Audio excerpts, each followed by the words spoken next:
Hola, ¿qué tal? Soy Ernesto Electromecánico nuevamente y hoy día les traigo un pequeño video donde vamos a explicar un poco lo que se refiere al voltaje dentro de un tablero y vamos a explicar también el funcionamiento del relé de asimetría.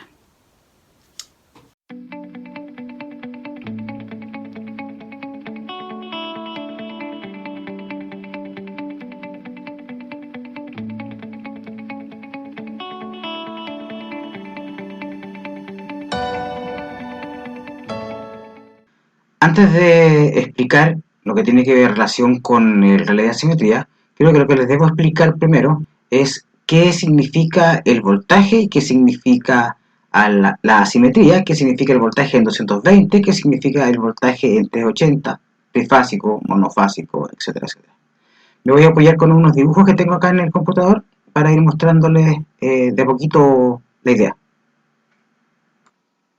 Ya, vamos a partir la explicación energizando acá una bobina.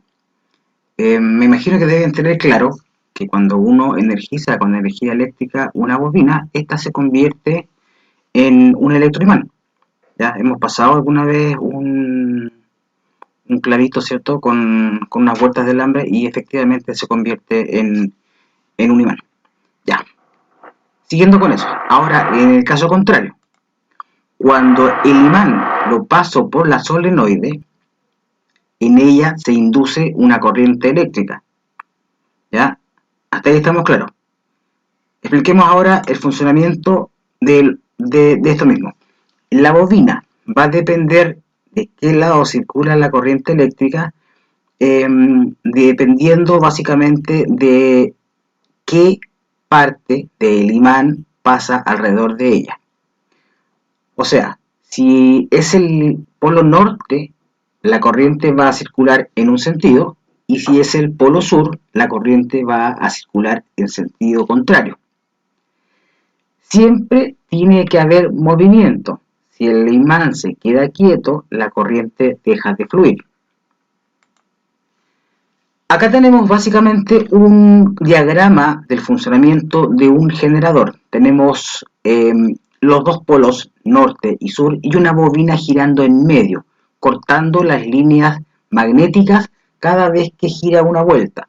Por lo tanto, parte de la bobina que pasa por el polo norte, se induce una corriente y la corriente es contraria, o sea, circula en el sentido inverso cuando pasa por el polo sur. En nuestro país, en Chile, este proceso trata de que este ciclo de una vuelta o de un hertz es de 50 veces en un segundo. Ahora lo complicamos más. Tenemos el diagrama del funcionamiento de un generador trifásico, sino también la línea azul en donde que está dibujada. La línea azul básicamente está reuniendo una punta de cada una de las bobinas, o sea, sería nuestro neutro. Y la línea, el final de cada una de las bobinas sería cada una de las fases. Nótese que es exactamente el mismo procedimiento que mostramos recién. Cuando el imán norte pasa por la bobina, se induce una corriente, y cuando el imán sur pasa por la bobina, la corriente ahora circula en sentido inverso. Pero tenemos tres bobinas. Cada una de esas bobinas está separada de la otra en un tercio de giro, o 120 grados. Acá tenemos exactamente el mismo diagrama, pero explicado un poquitito más a fondo. Dentro del generador, como decía, tenemos un punto neutro, que sería, no sé si se alcanza a notar el mouse, pero este círculo de afuera sería la línea que conecta los neutros, o el terminal, un terminal de cada una de las bobinas. Y el otro terminal sería una de las fases. Entonces, por cada vez que el imán norte o sur circula por frente a la bobina, se induce una corriente eléctrica que en algún sentido es positiva y en el sentido contrario, cuando circula el otro extremo del imán, la corriente ahora es negativa. Dicho esto, aquí tendríamos un diagrama fasorial en donde mostraría que cada una de estas flechas es una de las bobinas. El punto centro sería nuestro neutro común y 3 bobinas separadas 120 grados una respecto de otra. Entonces, cada vez que alguna de ellas pase por un lado norte o el lado sur del generador, se va a inducir en él una corriente o positiva o negativa, pero las otras dos fases van a estar en otra etapa del giro.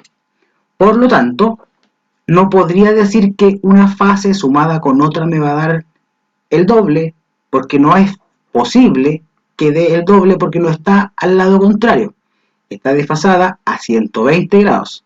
Entonces, si por cada una de ellas tengo un voltaje de 220, sumados de esta manera con un desfase de 120 grados, en realidad lo que tengo es desde este punto hasta este punto 380 volts.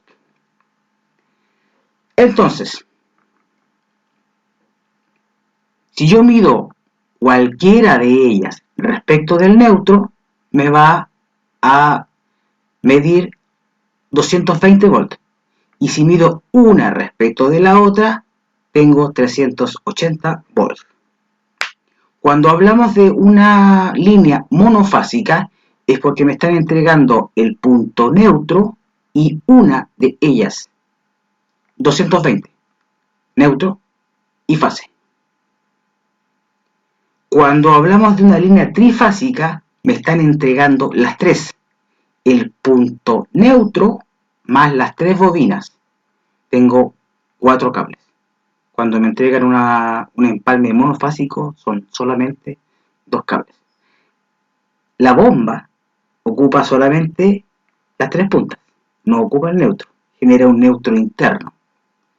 ¿Ya? Hasta ahí creo que quedamos con esta parte. Espero que les haya aclarado alguna duda respecto de qué diferencia hay entre monofásico y trifásico. ¿Ya? Continuando con la explicación anterior, lo que vemos aquí en pantalla es un relé de asimetría. Otro relé de asimetría, distintas marcas, distintos modelos, pero a fin de cuentas lo que hacen es básicamente lo mismo. ¿Qué es lo que hace un relé de asimetría? Lo que mide es la asimetría o el equilibrio entre las 3 fases que me entrega la compañía y revisa la fase número 1, la fase número 2 y la fase número 3 y el comportamiento que hay entre ellas. Asimetría quiere decir equilibrio, por lo tanto lo que va a medir o verificar el aparato es que el voltaje que la compañía me entrega sea parejo y no nos vaya a complicar con el funcionamiento de nuestra bomba. Si el voltaje está parejo, como respuesta, el aparato me entrega un interruptor que yo puedo ocupar básicamente para poder intervenir, en el circuito de control del tablero. Existen aparatos demasiado sencillos y también aparatos bastante complicados.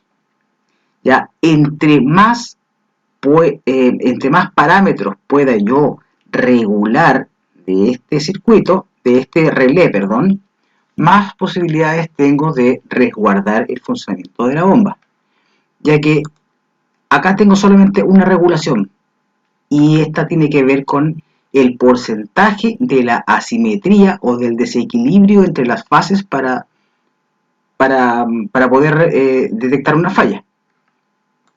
En cambio este otro, tengo el voltaje en el cual voy a alimentar el tablero. Tengo además la variación de voltaje, la variación de asimetría, voltaje hacia arriba, voltaje hacia abajo. O sea, si voy a controlar 220, aquí puedo controlar el porcentaje de alza, el porcentaje de baja y el porcentaje de asimetría sobre ese 220. ¿Ya? ¿Qué es lo que hace el aparato en sí, como les explicaba recién? Aquí tengo el diagrama básico de conexión. Acá tengo el interruptor. El interruptor tiene 3 patas en este minuto. La pata del medio la voy a ocupar para sacar energía directa de la línea. La respuesta de esta línea la voy a ocupar para alimentar básicamente el contactor o básicamente intervenir en la alimentación del contactor que a su vez me va a alimentar la bomba. ¿Ya? No es tan simple. Va en medio del circuito de control y el tornillito que me sobra básicamente es el que va a encender la luz de alerta. Dicho de otra manera, si las 3 líneas 1, 2, 3 más el neutro se comportan de forma normal, este interruptor se va a mantener así. Lo voy a alimentar con este tornillo, con el número 12, voy a alimentar el circuito de control y mientras no haya falla, no va a cambiar de estado, no va a apagar el circuito y no va a prender la ampolleta de señal de falla de asimetría. Espero poder haber sido claro con todas las explicaciones que di. Si me faltaron parámetros, si me faltaron cosas, espero que me lo puedan comentar para poder irlas aclarando en videos a futuro. ¿Ya? Ha sido un gusto, pórtense bien, cuídense mucho, nos vemos en la próxima.